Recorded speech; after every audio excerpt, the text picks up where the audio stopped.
ကိုယ့်ရဲ့ထုတ်ကုန်က marketing တေချာလုပ်ရတာနဲ့ရောင်းမကောင်းဘူးဆိုတာကဘာကြောင့်ဖြစ်နိုင်လဲကိုယ့်ရဲ့ထုတ်ကုန်မှာ marketing တေချာလုပ်ရတာနဲ့ရောင်းမကောင်းဘူးဆိုတာက quality မမှန်ဘူးဆိုရင်လည်း repeat customer ကမလာနိုင်ဘူးဒါကြောင့် formulation shelf life နဲ့ hygiene ကတော်တော်လေးအရေးကြီးပါတယ်အစားအသောက်လုပ်ငန်းတစ်ခုမှာ marketing ကောင်းပါလျက်နဲ့ရောင်းမကောင်းဘူးဆိုလို့ရှိရင်အဓိကအားဖြင့်တော့ product ထုတ်ကုန်ကိုယ်တိုင်မှာပဲဖြစ်ဖြစ်ပေါ့နော် operation ဖြစ်တဲ့လုပ်ငန်းလည်ပတ်မှုမှာဖြစ်ဖြစ်အားနည်းချက်တွေရှိတတ်ပါတယ်နံပါတ်1အနေနဲ့အရသာနဲ့အရည်အသွေးဒါကအစားအသောက်လုပ်ငန်းရဲ့အသက်သွေးကြောပါပဲအရသာမတည်ငြိမ်ခြင်းဒီနေ့စားတာကောင်းပြီးတော့နောက်နေ့ကျရင်လက်ရပြောင်းနေလို့ရှိရင်ဖောက်တယ်လက်လွှတ်ရတတ်ပါတယ်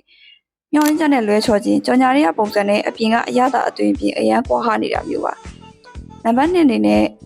ဈေးနှုန်းသတ်မှတ်ချက်ကိုယ့်ရဲ့ target audience ရဲ့ဝင်ငွေနဲ့ကိုယ့်ရဲ့ဈေးနှုန်းကိုက်ညီမှုမရှိတာနံပါတ်3အနေနဲ့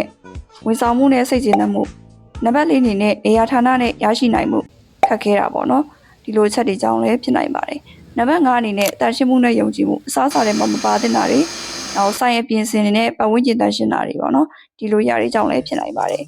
မိမိတို့ရဲ့ product တွေကိုတိုးတက်အောင်ဒါမှမဟုတ်တည်ငြိမ်အောင်လုပ်စနေဆိုလို့ရှိရင် Green Food Science ကနေပြီးတော့ service လုပ်ဆောင်ပေးနေပါတယ်ဒါကြောင့် Green Food Science ကိုဆက်သွယ်လို့ရပါတယ်ထပ်ပြီးတော့သိချင်တယ်ဆိုလို့ရှိရင်အောက်မှာ marketing လို့ရေးခဲ့ပေးပါ